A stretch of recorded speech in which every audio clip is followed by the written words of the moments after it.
Hello everyone, I am Dr. Anubha Mahanti.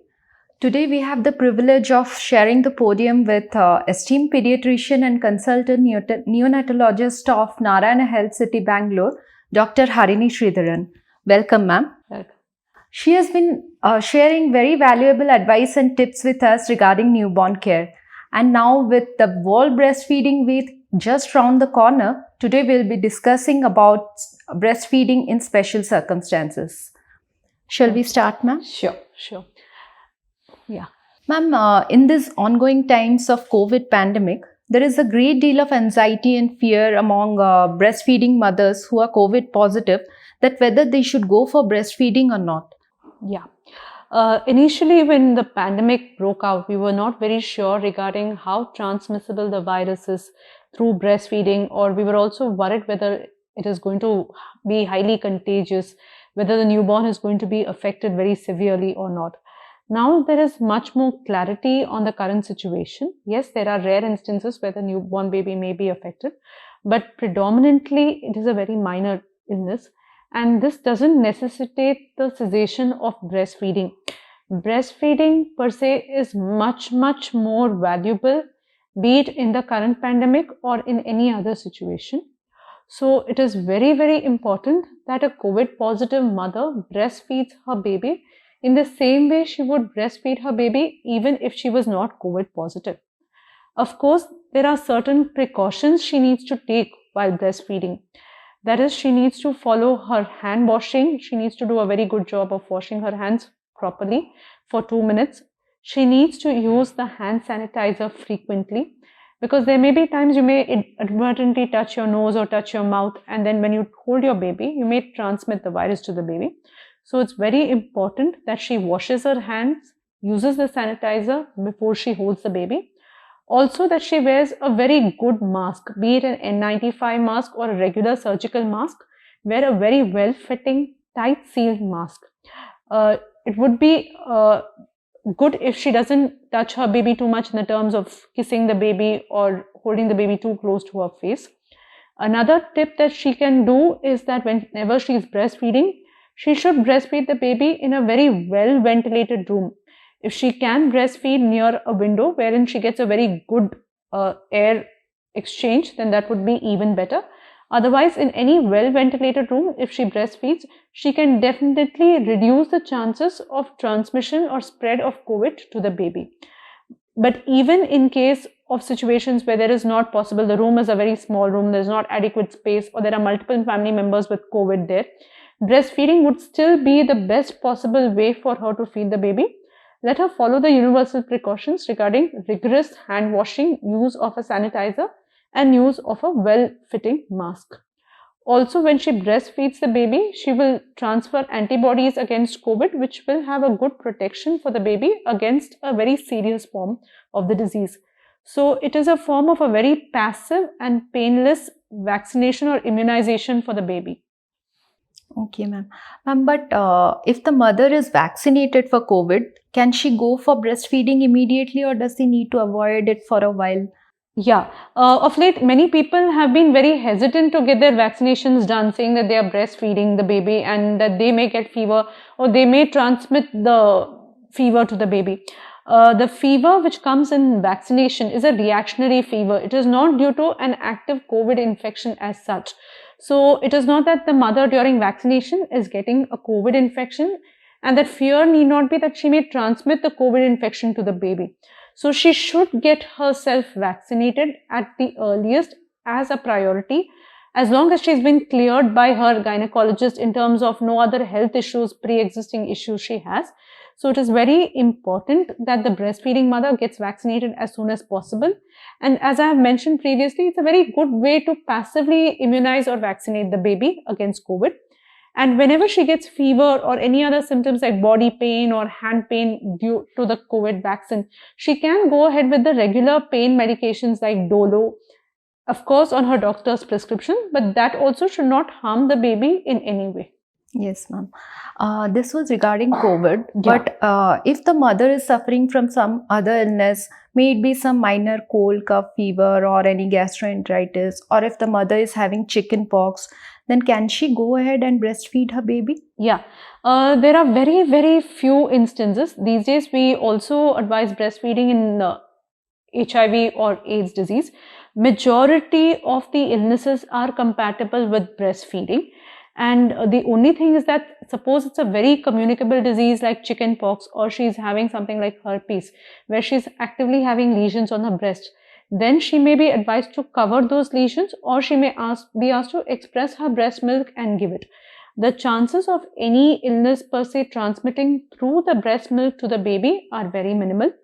Other illnesses like a cold cough, again, the same precautions what we use for COVID, that is hand washing, wearing a mask can be used. Similarly, for any kind of a diarrheal illness also, she can continue to breastfeed her baby with rigorous hand washing.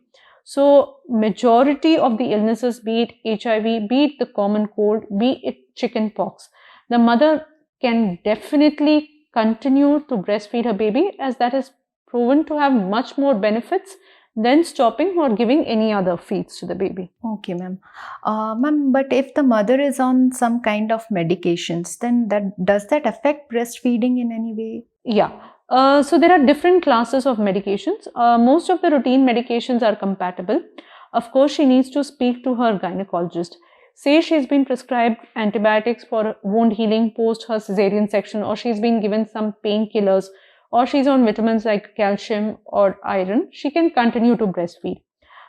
Certain medications, like medications which are used for the treatment of cancer, that is chemotherapy, in that certain classes are to be avoided, but that is not to be taken as an arbitrary decision. She has to have a one-on-one consultation with both her pediatrician as well as her gynecologist or her primary treating physician, and then take a decision regarding that.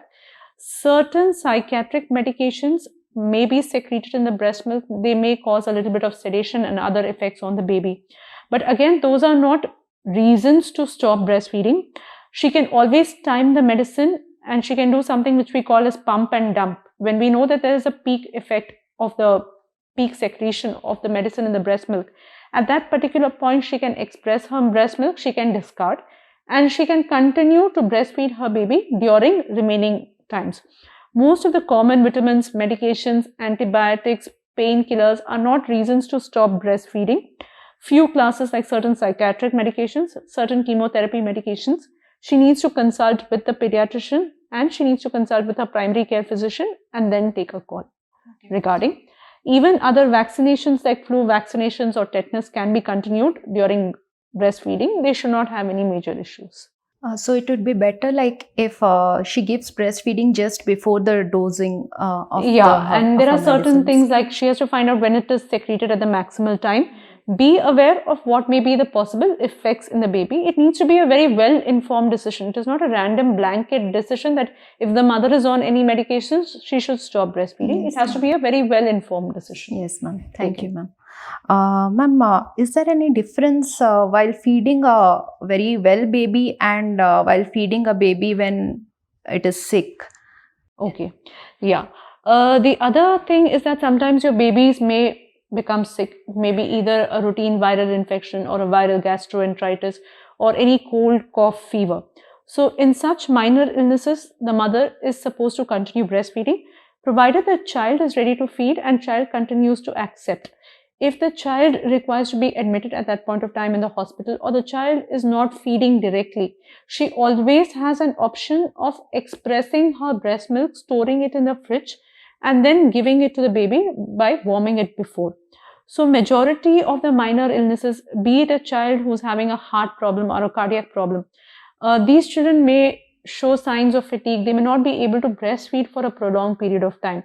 Or say that the child is a low birth weight child or a preterm child. They may not be able to breastfeed for a long period of time. So in such cases where direct breastfeeding may not be possible, always there is an option of express breast milk to be given.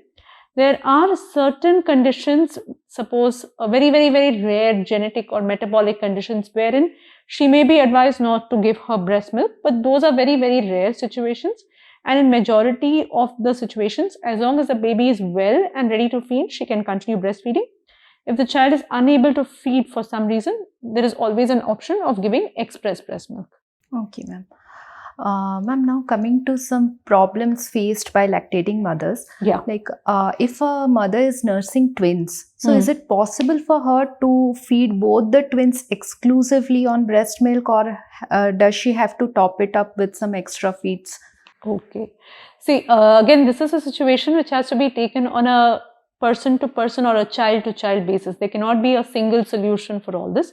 Majority of the cases, as long as both the twins are reasonably healthy and more or less of the same weight with minimal difference, it is possible to exclusively breastfeed. Yes, she may have to do some amount of scheduling may be required, in the sense alternating between the two, or alternating the breast, give one breast to one child, give the other breast to the other child. She can also feed both the babies at the same time. There are particular holds and particular positions which are there, and it is very, very much possible to feed both the babies. But in the case there is a difference in the baby, say one baby is quite big and the other baby is quite small, or the other baby is not well or weak, then there might be a need to express and give her milk to one baby more exclusively. The other baby might require formula. Or also in the other case where the weight gain is not happening very consistently, the mother goes for her regular well baby checkups, and it is noted that with the feeding going on, with exclusive breastfeeding, both the babies are not gaining weight sufficiently, or they develop other problems like dehydration and jaundice, then in that point of time, she may need to give a top up or may require to give extra feeds. But even at that point of time, she may not be able to exclusively breastfeed, but it does not need to be an all or none approach. She can continue a combination feeds, wherein she is giving formula along with breastfeeding. So breastfeeding need not be all or none, and it is also perfectly possible if the whole situation is good. Mother is eating well, she is secreting good amount of milk, both the babies are gaining weight, then it is perfectly possible to breastfeed twins also exclusively. Yes, ma'am. Similar situation arises during tandem feeding, ma'am. Like, let's assume a mother is feeding a toddler and an infant both at the same time. Then how should she organize her feeds? Like, both the babies should get adequately fed. There is a choice again. If the child is much older, say it's much above 2 years or 3 years, if it's possible, if the mother is not able to cope up with the tandem feeding, then she can of course take an option of reducing the feed for the toddler. But say in those rare instances where your older child is just around, you can say around a year old, and the younger one is a newborn baby and she's finding it very difficult, she can continue to tandem feed. Again, in this case, it depends on, number one, if the smaller child is gaining weight well. Second thing is, if the mother is actually comfortable, she is not very drained out in terms of health, she is able to cope up with it. And the third thing also, that the toddler at this point of time, the older child, say 1 year plus, should not continue to be on a majority breastfeed diet, should be eating a wide variety of solids. So in that particular case, if it's just a 1 or 2 feeds here and there, and if the mother is able to cope up, it is not interfering with the smaller baby, it is perfectly fine to carry on with it. She can at the same time continue to feed an older child even during her pregnancy, if she has breast milk secretion, as long as the mother is having no other complications, she's nutritionally sound, she's gaining weight, the other child is growing well. But in either of the cases, if it's hampering with the newborn baby's growth, or the mother's milk supply is actually getting affected, or the older child is more or less not eating solids well, then she will have to take a decision regarding weaning off of the older child and continue to exclusively breastfeed the younger child. Okay, ma'am. Thank you, ma'am. And in case if a newborn gets admitted in the ICU, or if a preterm is having a longer duration of stay in the NICU, then how do we go about breastfeeding such babies? Yeah. So these are very, very difficult times for the mother when things don't happen in the same way as expected by her. For some reason or the other, the baby is admitted in the ICU. It could be either a well baby admitted in the ICU, say for jaundice, or some breathing difficulty or low sugars, or it could be those situations where the child is born in the low birth weight, below 2 kg, requiring an ICU admission, or the child is born prematurely, that is much before the expected time. So in these situations, again, a decision has to be taken based on the condition of the baby. If there is jaundice, the child is otherwise well, it just requires phototherapy, then the mother can be roomed in with the child, the phototherapy can be continued, and the mother can continue to breastfeed the child as long as it's not interfering with the phototherapy. But say in another situation where the child has got some infection, is on breathing support, or not in a position to directly breastfeed, she can always express her breast milk. And this expressed breast milk can be kept in the fridge for a period of 3 to 5 days, can be left in the room temperature also for 6 to 8 hours based on the city and based on the weather conditions where you stay. This milk, when kept in the fridge, can be thawed out, can be rewarmed and given to the baby. So she needs to make sure that she expresses her milk throughout the day. It's very important that she does it for two reasons. One is that the supply of breast milk to the baby continues uninterrupted. The baby continues to get its essential nutrients, continues to get the antibodies and all the important things which are present in the breast milk. And it's also very, very important that she continues to express her milk so that she doesn't develop stagnation of breast milk or goes in for an infection, a mastitis, or a breast abscess. So even in those conditions where it is not physically or directly possible to feed the child, either due to the condition of the child or due to the weight or any other reason, the possibility of expressed breast milk is always there.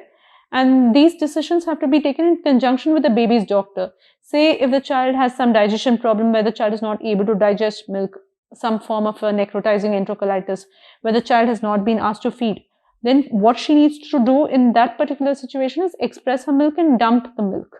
So that whenever the child needs to go back on the breast milk, she continues to maintain her milk supply. So majority of the cases where the child is admitted to the NICU, breastfeeding in the form of expressed breast milk can be continued. Yes, ma'am. Like you just said now, let's assume like the mother has been separated from the baby due to whatever reason. So how do we maintain that continuation of breast milk, like you just said now? So it depends on the situation. If it's just a temporary situation, say that either the child is admitted into the ICU, the mother has to go out for an urgent work somewhere, or for example, a lot of times what happens is the mother gets readmitted for some issue, or she needs to undergo a tubectomy or a family planning operation.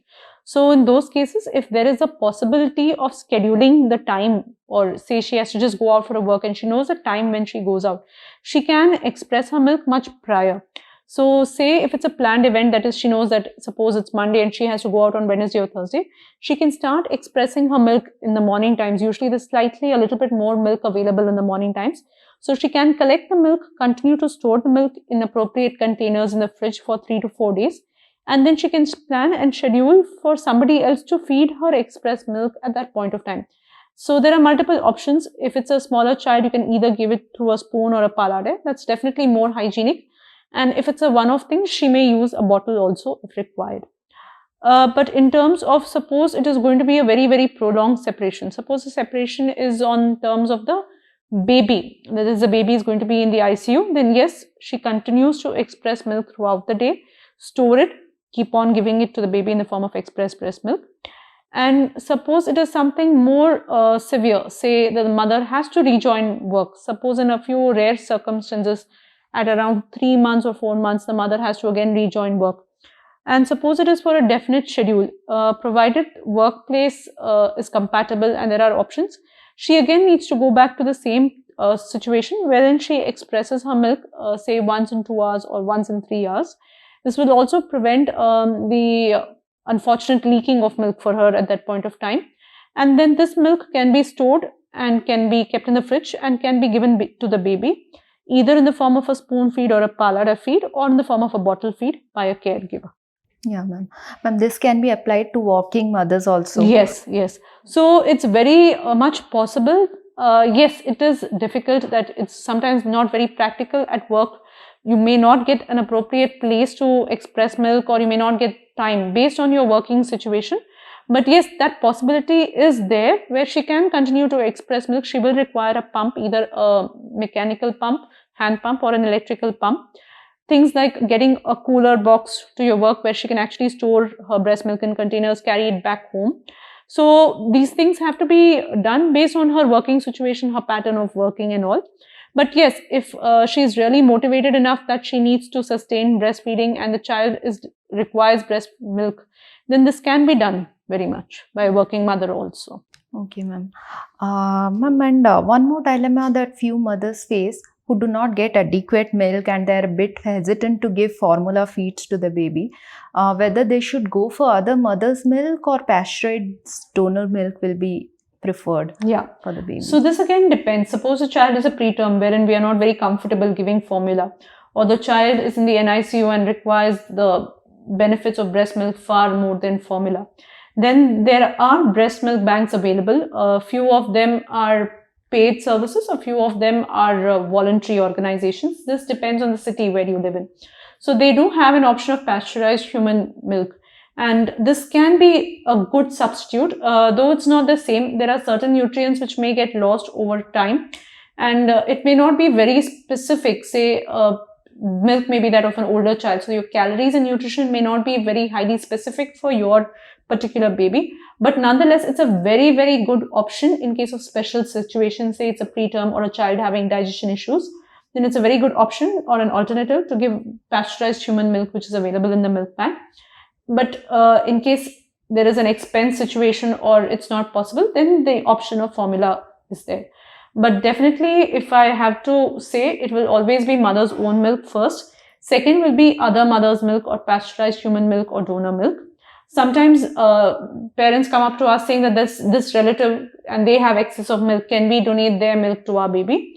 Yes, of course, the same situation exists. It may not be very specific for your baby in terms of age, of secretion or nutrient composition. Also, in that cases, you need to do a basic screening of the other mother. The difference is in a human milk bank, they do the screening, they find out if the mother's on any particular medications or the mother is having any other diseases or illnesses. In this case, you will have to do the screening yourself. Ask the mother about her diet. Ask the mother about any medications she's taking, which might affect. As discussed previously, majority don't affect, but it's always good to know about it. And the third is the mother having any illnesses. So then we can take a decision based on that particular case-to-case scenario, that whether we can give a pasteurized human milk or any other mother's milk. And then formula will come down much lower in the line. Thank you, ma'am. Thank you so much for sharing your valuable time and making us aware of so many aspects of breastfeeding. I hope this would be of help to all the mothers and everyone watching this video. Thank you and take care. So in any possible situation, it's always very important that we continue breastfeeding and breast milk either directly or indirectly, no matter what the situation is. So you can reach out to the Narayana Health for any further doubts or clarifications if required. Thank you, ma'am. Thank you.